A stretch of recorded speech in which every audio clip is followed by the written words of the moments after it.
এই ভিডিওটার আগের পার্টগুলোতে আমি তোমাদের মঙ্গলগঞ্জ অবধি জার্নি এবং সকালবেলা আমরা কি করেছিলাম সবটা শেয়ার করেছিলাম। এটা হচ্ছে আমাদের পুরো টেন্টের ট্যুরটা আমি তোমাদেরকে দেখিয়ে দিলাম। একটু সন্ধ্যা হতে না হতেই আমাদের কিন্তু বনফায়ার স্টার্ট হয়ে গেছিল। তো এখন আমরা বনফায়ারের ওখানে যাচ্ছিলাম। আর সকালবেলা কিন্তু প্রচণ্ডই গরম ছিল, কিন্তু একটু সন্ধ্যা হতে না হতেই আবার বিশাল ঠান্ডা পড়ে গেছিল।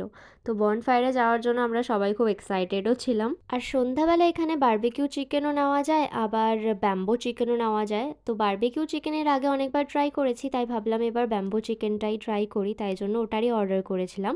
এটা আলাদা করে আমাদের পে করতে হয়েছিল। আর এই যে বনফায়ারের সাথে সাথেই আমাদের ব্যাম্বো চিকেনও কিন্তু রেডি হচ্ছিল। তারপর বনফায়ার শেষ হওয়ার সাথে সাথে আমাদের ব্যাম্বো চিকেনও রেডি হয়ে গেছিলো, ওটা নিয়ে আমরা রুমে চলে এসেছিলাম। তারপরেই ছিল আমাদের মেন অ্যাট্রাকশন, যেটা হলো নীল সাহেবের ভুতুড়ে কুঠি দেখতে যাওয়া। এই এক্সপিরিয়েন্সটা আর ভুতুড়ে গল্পগুলো নেক্সট ভিডিওর পার্টে